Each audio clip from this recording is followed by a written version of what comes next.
நான் கடைசியா உங்ககிட்ட ஒரு கேள்வி கேக்குறேன். நீ இப்ப சுய நினைவோட தானே இருக்க? இங்க பாரு ருத்ரா, இப்ப கூட ஒண்ணு கெட்டு போகல. தயவு செஞ்சு நான் சொல்றத கேளு. இத பாரு ருத்ரா, அண்ணன் சொல்றது சரிதான். உன் முடிவை மாத்திக்கப்பா, இல்லனா இது தப்பாயிடும். நீ உன் சித்திய பத்தி எல்லாம் கவலைப்படாத. அவளை நான் சமாளிச்சுக்கிறேன். தேவைப்பட்டா லீவ் போட்டு குடும்பத்தோட வெளியே எங்கேயாவது போயிடுற. இந்த கல்யாணம் எதுக்காகன்னு உங்க 2 பேருக்கும் நல்லா தெரியும். நீங்க புத்திசாலிங்க, புரிஞ்சுக்குவீங்க. யார் தடுத்தாலும் இந்த கல்யாணம் நடந்தே தீரும். கொஞ்சம் நில்லு. அந்த பொண்ணோட வாழ்க்கையை நாசம் பண்ணணும்னு முடிவு பண்ணிட்டியா? அழிய போறது அந்த பொண்ணோட வாழ்க்கை மட்டும் இல்ல, உன் வாழ்க்கை. இந்த வாழ்க்கை அழிஞ்சு போறதுக்காக நான் கவலைப்படல.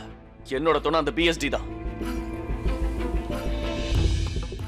அதத்தான் வாழ்க்கை துணையா நினைக்கிறேன்.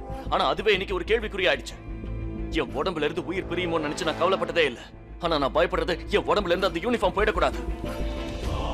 அப்படி ஒரு பயத்தை எனக்கு யார் ஏற்படுத்தினாலும் அவங்கள நான் சும்மா விட மாட்டேன்.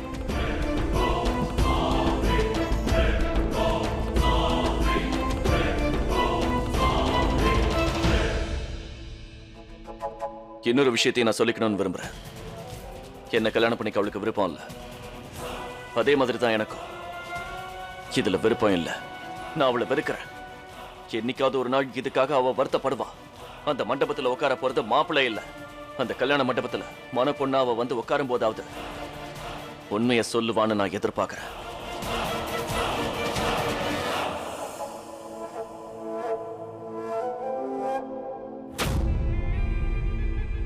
இன்னும் எங்கே நின்றுட்டு இருக்கீங்க? பிள்ளையார் பூஜைக்கு ஏற்பாடெல்லாம் பண்ண வேண்டியிருக்குல்ல?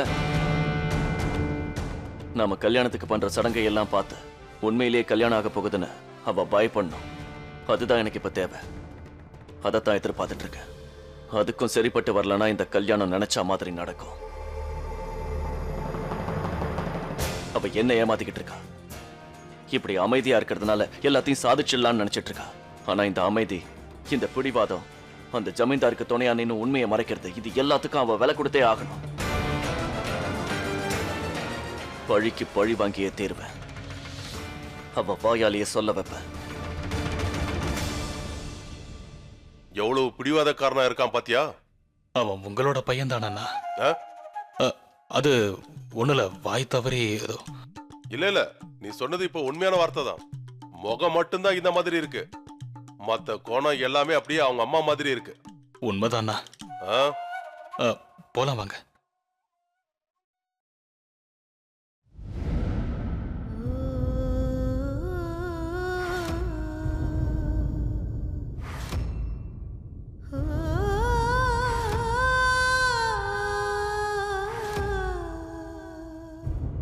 ஹாய் பார்வதி அண்ணியா, இது என்னால நம்பவே முடியல.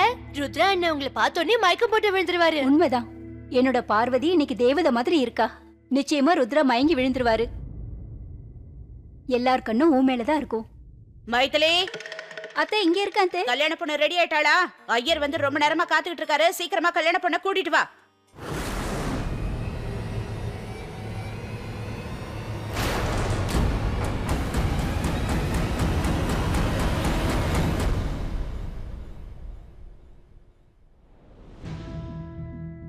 வாப்பா, வந்து இங்க உட்காரு.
பரவாயில்ல, பொண்ணு ரொம்ப சீக்கிரமாவே தயாராயிட்டா போல இருக்கு. மாப்பிள்ளையும் ரெடியா தான் உட்கார்ந்துருக்காரு.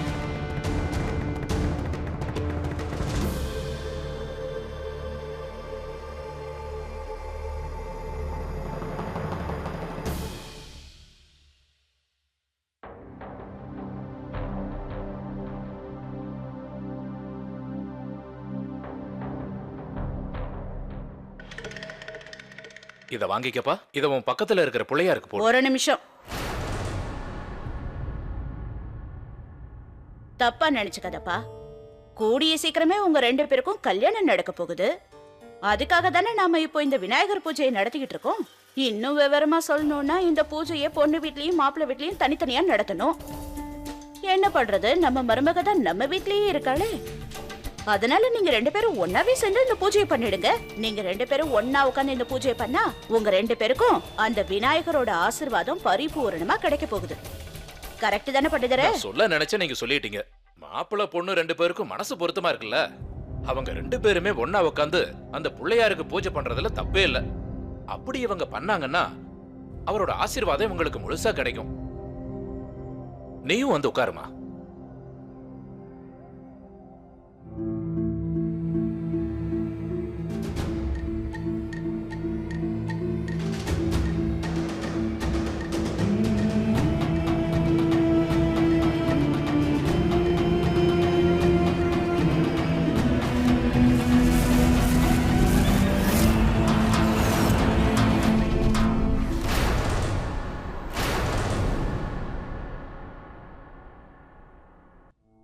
நீங்க எழுந்து வாங்க. வந்து மாப்பிள்ளைக்கு பொட்டு வைங்க. தேவையில்லை.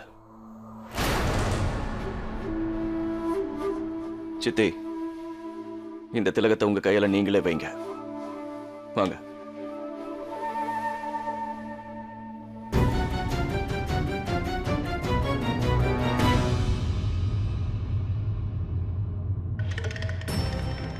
என்னப்பா ருத்ராது, இவ்வளவு நாளா நீ பிஎஸ்டில வேலை பார்த்துட்டு இருந்திருக்க. சின்ன சின்ன சண்டையில ஜெயிக்கிறது பெரிய விஷயம் இல்லைன்னு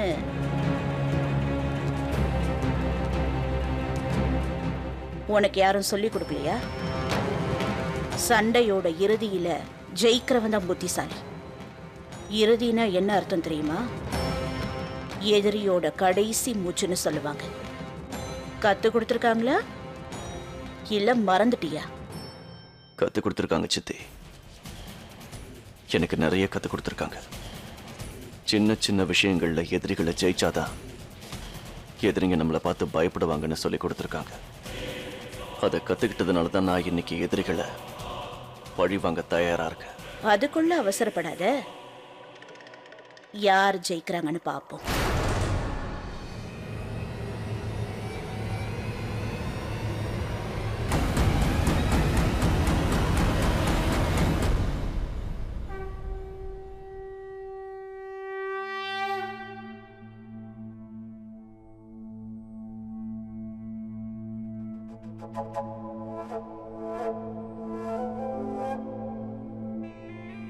இவங்க 2 பேருக்கும் யாராவது பரிசு கொடுக்கறதா இருந்தா தாராளமா கொடுக்கலாம். நீங்க 2 பேரும் எழுந்திருக்கலாம்.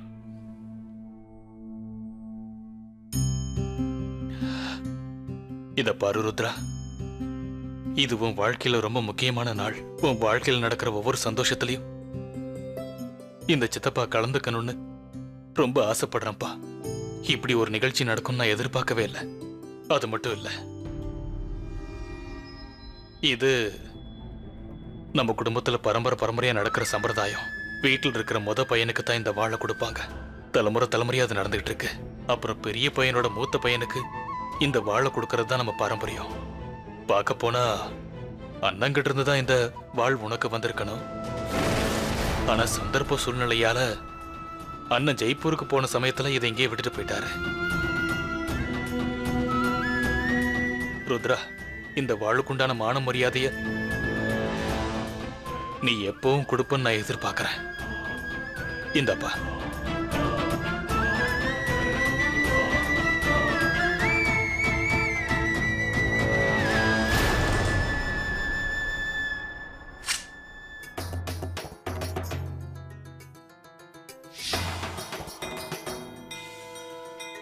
இந்த வாளை எடுத்து நீ பார்க்கும் போதெல்லாம் நம்ம உயிரை விட யார் அதிகமா நேசிக்கிறோமோ அவங்களோட பாதுகாப்புக்காகத்தான் உனக்கு ஞாபகம் வரணும். கொஞ்சம் கூட பாரபட்சம் பார்க்காம எதிரிங்க யாரா இருந்தாலும் அவங்க தலையை வெட்டி வீழ்த்தணும். ஆனா ஒரு விஷயம் ருத்ரா, ஒரு பலகீனமானவனையோ இல்ல நிரபராதியவோ எக்காரணத்தை கொண்டு அவங்களுக்காக நீ இந்த வாளை எடுக்க கூடாது. ஒரு நிமிஷம் தம்பி.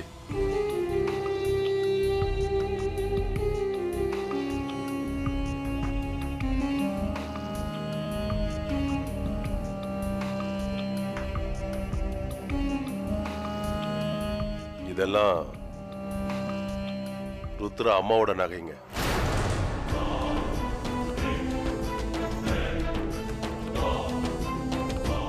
இத போட்டுக்கிற உரிமை உனக்கு தான் இருக்கு. நீ என்ன வேலை பண்ணிக்கிட்டு இருக்க? சரியான வேலை தான் பண்ணிட்டு இருக்க. இதுல உனக்கு என்ன பிரச்சனை?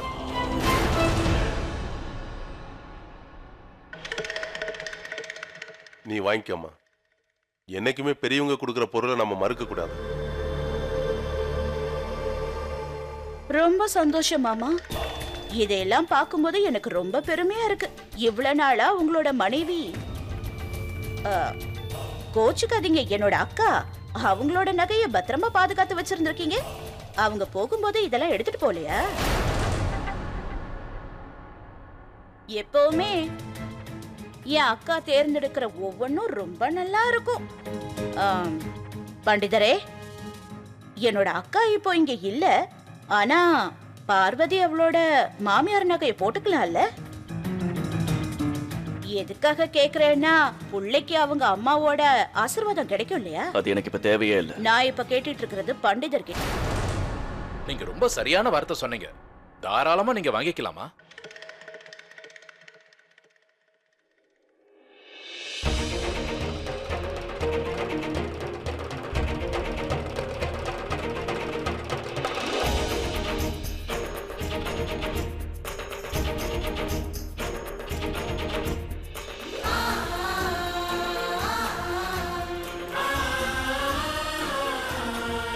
மைதிலி, ருத்ரா அம்மாவோட நகையை என் வருங்கால மருமகளுக்கு போட்டு அலங்காரம் பண்ணி கூட்டிட்டு வா.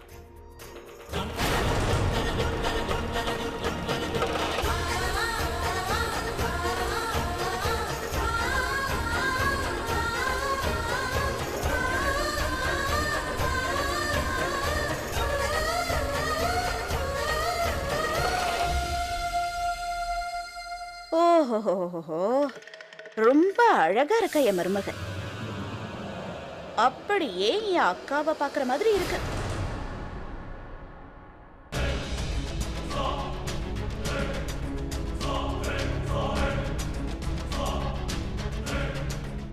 ரெண்டு பேரும் உட்காருங்க.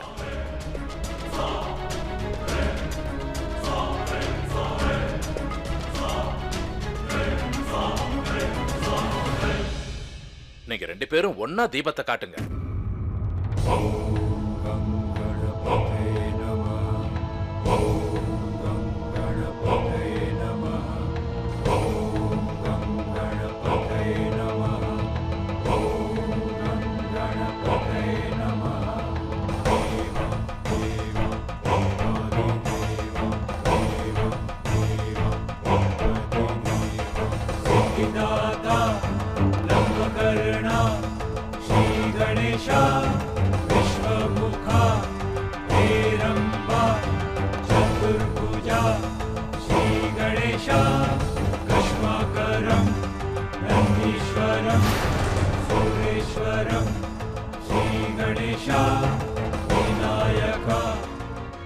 மனசுல பிள்ளையார நினைச்சிட்டு கும்பிடுங்க.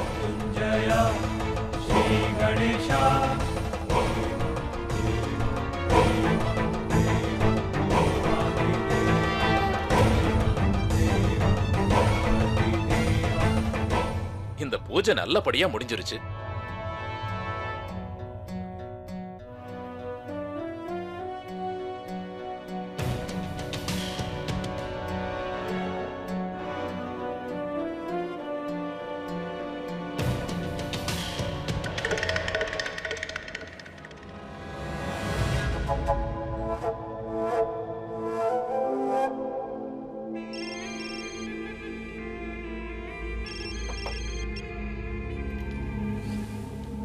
சொல்லுங்க சார். ஆனந்த், ஹெட் குவார்ட்டர்ஸில் தானே இருக்க? ஆமாம் சார், இப்போ தான் வந்தேன். நீ அங்கேயே இரு. ஒரு முக்கியமான விஷயம் பேசணும். நான் வரேன். Okay sir.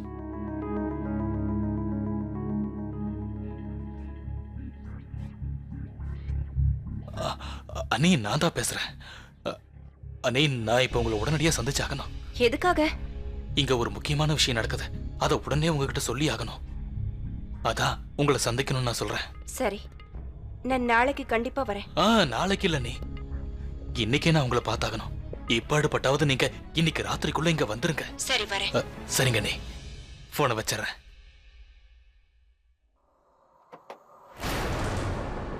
சார். ஆனந்த்,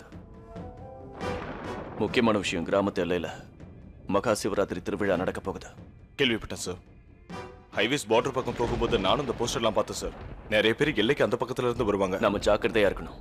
அவங்கள கண்காணிக்க. Yes sir. நீங்க கவலைப்படாதீங்க சார், நான் கூர்மையா வாட்ச் பண்றேன்.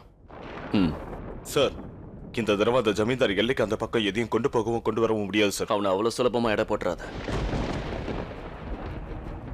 அவன் நிச்சயமா கொண்டு வருவான். எனக்கு புரியல சார். ஆனந்த், நடக்க போற இந்த மகா சிவராத்திரி திருவிழா தான் அந்த ஜமீன்தாருக்கு கிடைச்சிருக்கிற ஒரு வாய்ப்பு. இந்த சமயத்துல கண்டிப்பா ஆயுதங்களை கடத்துவான். நான் நல்லா யோசனை பண்ணி தான் இந்த விஷயத்த சொல்றேன். இது நடக்க தான் போகுது. அந்த ஜமீன்தார் அவன் கிராமத்து ஆளுங்களோட சேர்ந்து பார்வதியை தேட ஆரம்பிப்பான். அதுக்காக தான் நம்ம ஜாக்கிரதையா இருக்கணுங்கிறேன். ஆனா சார், இந்த வாட்டி நம்ம ஆபத்தான அடி எடுத்து வைக்கிறோம். ஆனந்த், நாம அந்த கல்யாண ஊர்வலத்தை அட்டாக் பண்ணதுல இருந்து அந்த ஜமீன்தார் எல்லையை தாண்டி எதுவும் பண்ண முடியாம இருக்கான். ஆனா இந்த சூழ்நிலை அவனுக்கு ரொம்ப சாதகமா இருக்கும்னு நினைக்கிறேன். அந்த கிராமமே இப்ப அவன் கண்ட்ரோல்ல தான் அடங்கி இருக்கு.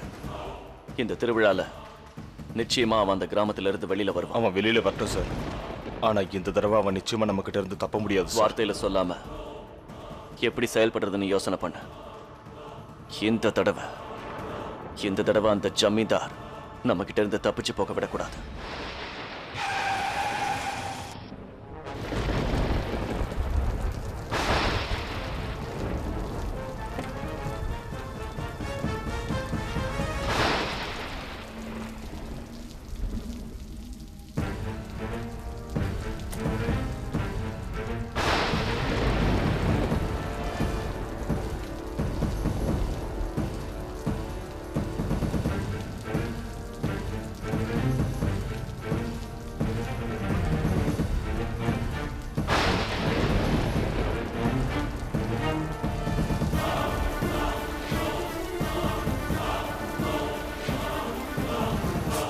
சொன்ன மாதிரியே வந்துட்டீங்களே அண்ணி.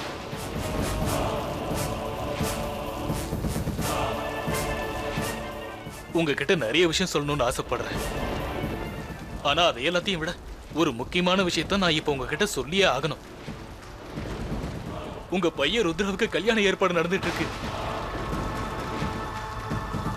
உங்க புருஷன் இருக்காரு, உங்க வருங்கால மருமகளுக்காக உங்க நகையெல்லாம் எடுத்து கொடுத்திருக்காரு. இங்க பாருங்க, நீ இன்னும் 3 நாள்ல ருத்ராவுக்கு கல்யாணம் பண்ண போறதா இருக்காங்க. அத நீங்க இருந்து பார்க்கணும்.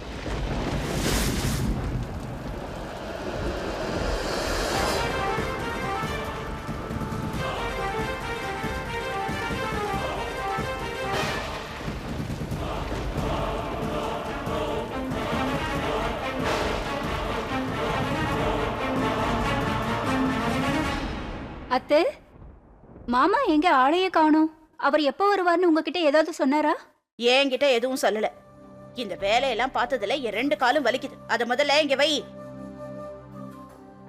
என் காலை அமுக்கி விடு.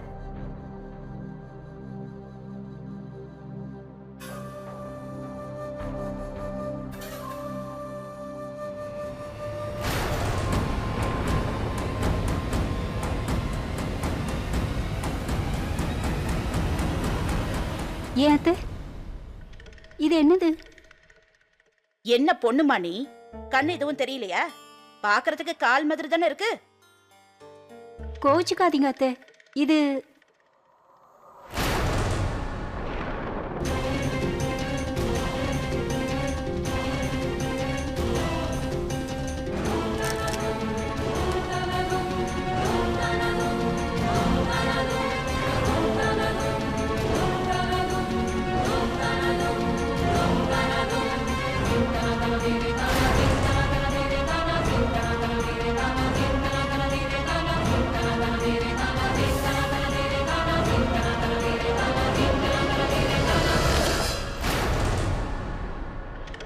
இதெல்லாம் உனக்கு தேவையில்லாதது. போ. காலு பரவாயில்ல இருக்கட்டும். உனக்கு இந்த வீட்ல கல்யாண வேலை எவ்வளவு இருக்கு? போய் சீக்கிரமா அதெல்லாம் பாரு. போகும்போது கதவை நல்லா சாத்திட்டு போ. சரிங்க அத்தை.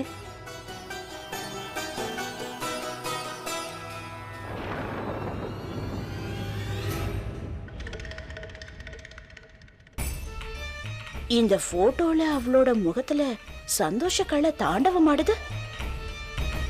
ஆனா இந்த வீட்டுக்கு வந்ததுல இருந்து அவ முகத்துல இந்த சந்தோஷத்தை பார்த்ததே இல்லையே. இந்த போட்டோல அவ கல்யாண பொண்ணு அலங்காரத்துல இருக்கா. எனக்கு என்னவோ ருத்ராவுக்கும் பார்வதிக்கும் ஏற்கனவே நிச்சயதார்த்தம் நடந்து முடிஞ்சிருக்கும்னு தோணுது. எப்படி நடந்திருக்கும்?